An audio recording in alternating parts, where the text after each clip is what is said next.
Hello, my name is Scott today, and I'm a recovering alcoholic. I'm here to read the Daily Reflections book for October 15th, 2025. It's called My Checklist, Not Yours. Gossip barbed with our anger, a polite form of murder by character assassination, has its satisfactions for us too. Here we are not trying to help those we criticize. We are trying to proclaim our own righteousness. That's from the 12 Steps and 12 Traditions book, page 67. Sometimes I don't realize that I gossiped about someone until the end of the day when I take an inventory of the day's activities, and then my gossiping appears like a blemish in my beautiful day. How could I have said something like that? Gossip shows its ugly head during a coffee break, or lunch with business associates, or I may gossip during the evening when I'm tired from the day's activities, and feel justified in bolstering my ego at the expense of someone else. Character defects like gossip sneak into my life when I am not making a constant effort to work the 12 steps of recovery. I need to remind myself that my uniqueness is the blessing of my being, and that applies equally to everyone who crosses my path in life's journey. Today, the only inventory I need to take is my own.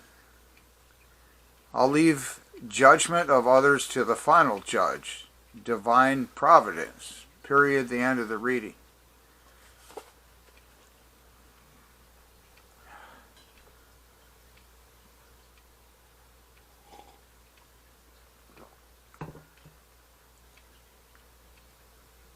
There's at least one thing here I want to talk about.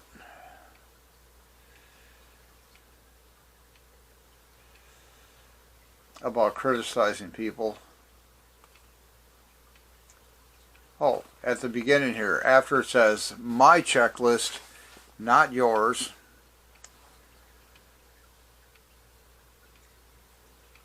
Here we are not trying to help those we criticize. We are trying to proclaim our own righteousness.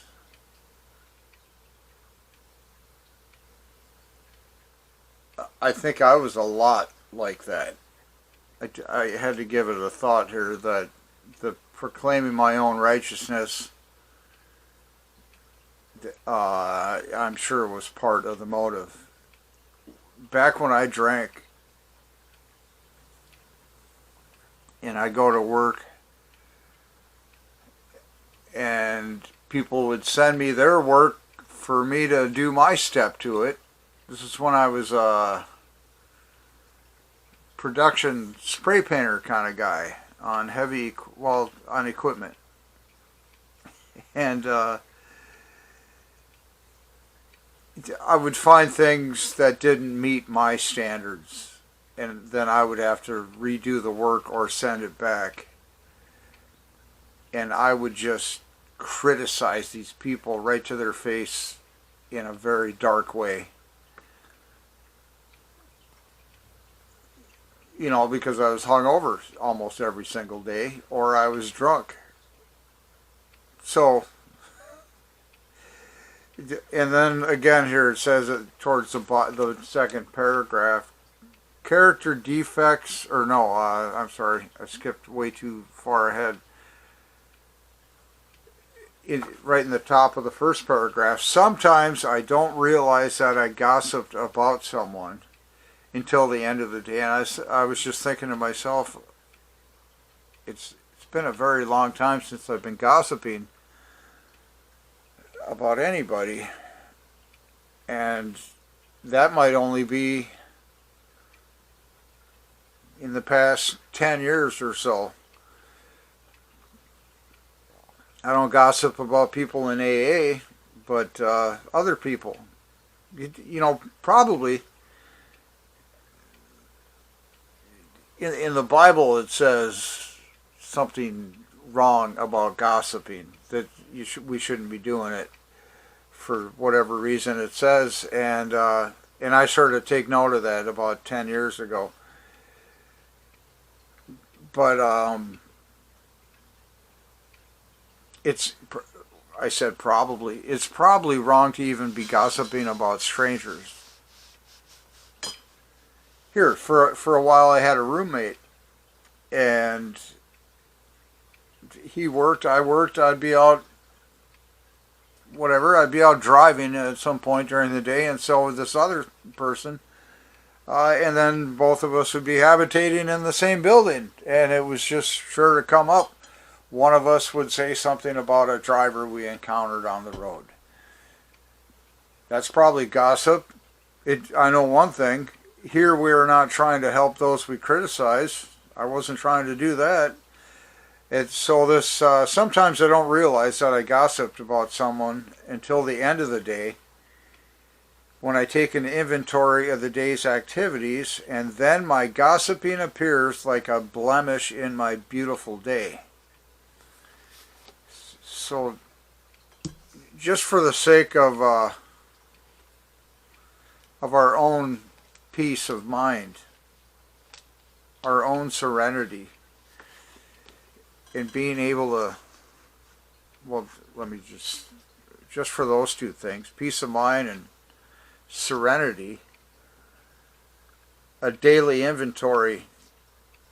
What did this person say also?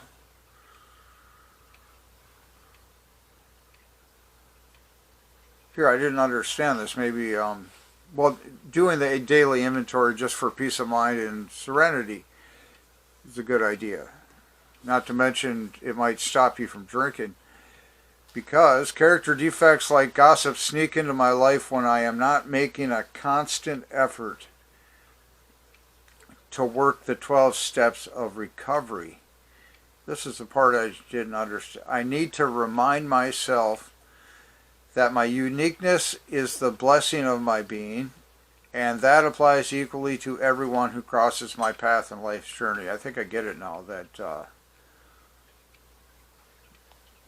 say these people I criticize, anybody I still criticize, should get this right, or this little piece of mercy or grace from me, that's just their uniqueness in the way that they do things. It's a blessing of their being. Because soon enough, there's just going to be plenty of robots wandering amongst us humans. And I believe for a brief while, until the robots get smart and figure that humans are just in their way and we must be eliminated or something. But soon enough there will be enough robots wandering around looking exactly the same, except for maybe they'll have a number on their head. I'll just leave that alone there. But that, when people, like at work, might have a good story about this one. Even though they were doing maybe acceptable work up to spec, I'll put it that gently, for the way I was eyeballing it was some kind of judgment against them. I'm certain of that. That it wasn't. It wasn't helpful. Let me put it that way. All it did was antagonize and create a foul mood between me and them for quite a while. And I don't think it ever achieved my objective of getting the point across, is that if you would do it right the first time, that ends up saving time. What did I know, though? Really. And it wasn't my place. So, that having that kind of thing rolling around in your head when you're drinking, that didn't occur so much. I didn't worry about what I was telling people. I, like even if I was trying to confirm something that I would be there, that didn't matter. Not when I was drinking. It's like, oh yeah, I'll be there by 7. Maybe, maybe not. Uh, and then when I got sober and I got to doing these steps, and I got to step 10, which in the 12 steps of Alcoholics Anonymous, step 10 way down here, which I didn't give you enough time to read that, says continue to take personal inventory, and when we were wrong, promptly admitted it. In an effort to remain sober, I found out right away that I needed to be doing these steps. Remember what it said in today's reading?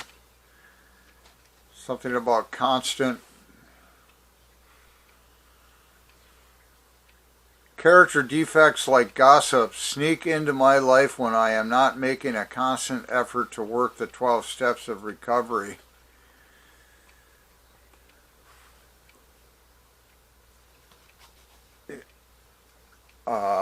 Just being an alcoholic, I'll put it this way, just being an alcoholic makes me as close to a relapse as I ever want to get. Another relapse, I should say.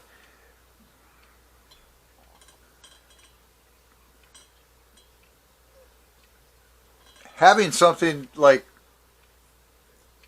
remembering I gossiped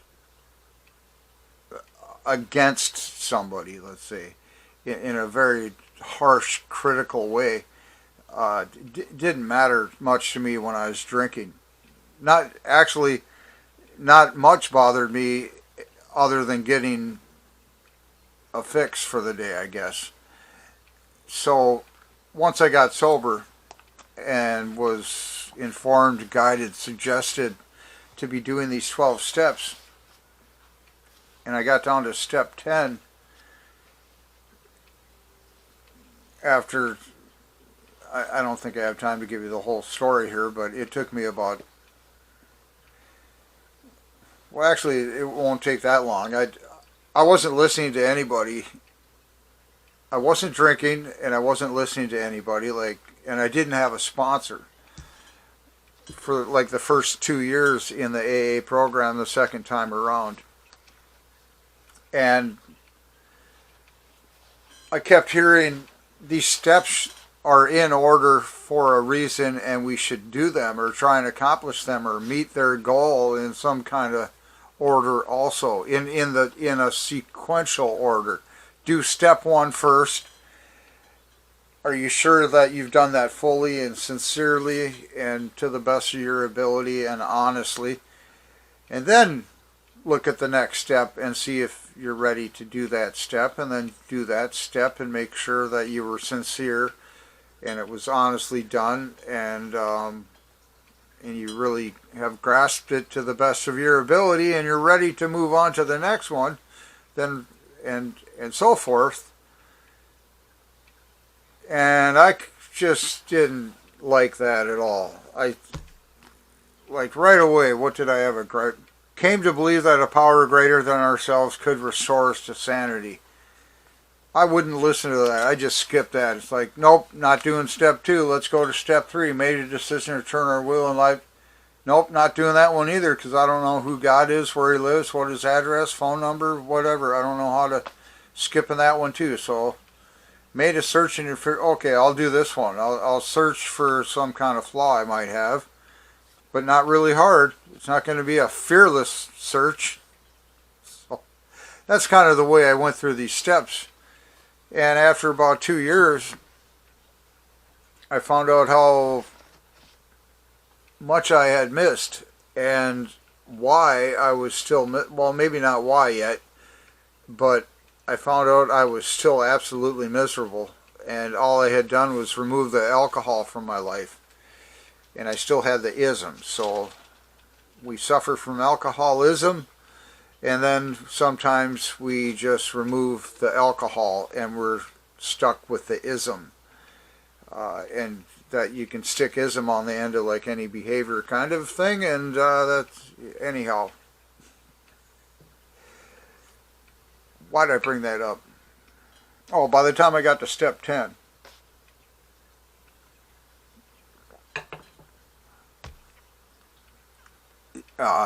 maybe the right way.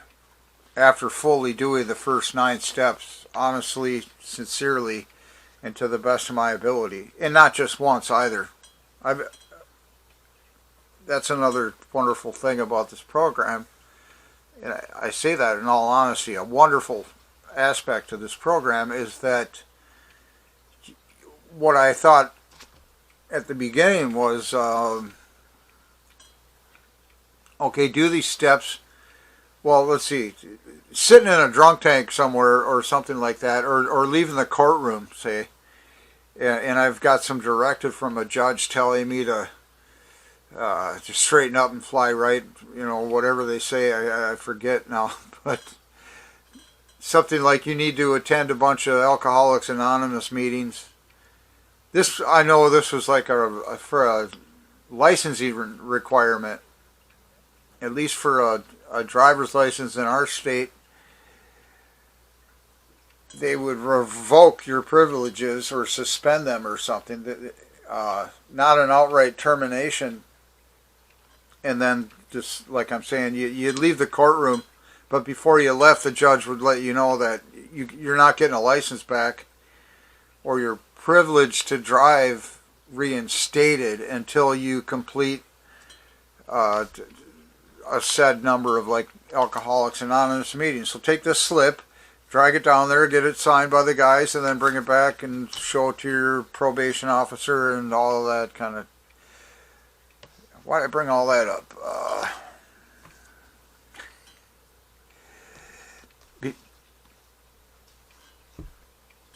About the graduation thing and the 12 steps. The wonder of these things is maybe you're never done doing the steps. What I thought leaving the courtroom was, I'll just get this slip. I'll just sign the slip. I'll turn it into the people. I'll get my stuff back. And then I'll be really careful and I won't drink so much anymore.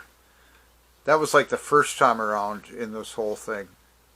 And then, so I wasn't looking at doing the steps at all. The second time around, this was 20 some years ago,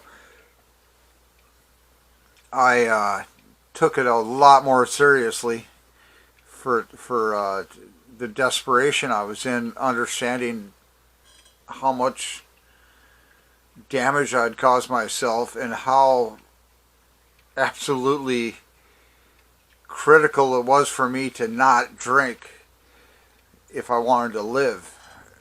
So, anyways, I had this sense, okay, get the slip sign, go to the meetings, do the steps, whatever they tell me, to get the slip signed or meet the requirement, blah, blah, whatever. And I'm thinking, even if I stuck around, it's like I'll have these steps, I'll knock these out in a week, and then I'll be done, right? I'll be fixed, cured of alcoholism, and then I'll get a diploma and I can leave on my own, merits, something. And no, that's not how it is. These steps, it's just like, in the big book it says these are but mere suggestions or something in the wording like that.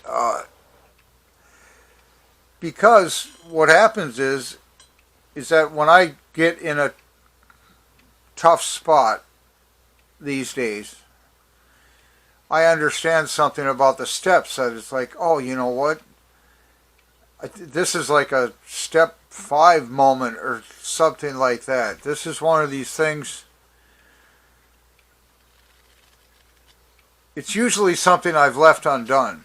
That it comes back to my remembrance that, like step 5, I just pulled this out of the imagination. Admitted to God, to ourselves, and to another human being the exact nature of our wrongs. And one reason why I feel these steps are never complete is because of what I just said there, that admitted something wrong, etc., the exact nature of our wrongs. we think we get it done. So then we check the step where there. Do you see any blank boxes on this page that you should be checking off the step when you get it completed? Even if there was, I don't know if you could say, a week you're still going to feel that way. So that's a wonderful thing, because this imaginary example, say I get in a tight spot or a tough spot, and I'm feeling poorly, and I think, oh, that's a fifth step thing, because this is one of these wrongs I had in my life. And then step 6 said I was entirely ready to have God remove all these defects of character, and I'm thinking it'd be handy if that thing was gone, because I'm stuck right in the middle of it right again now. And then step 7 humbly asked him to remove our shortcomings. I got to hold this up so I can see. 21 minutes. Yeah, I got to wrap this up. I don't think we ever complete these steps, because they'll, what I'm just now talking about. I got to get out of here, and I'll talk with you later. Thank you. Have a good day, and goodbye.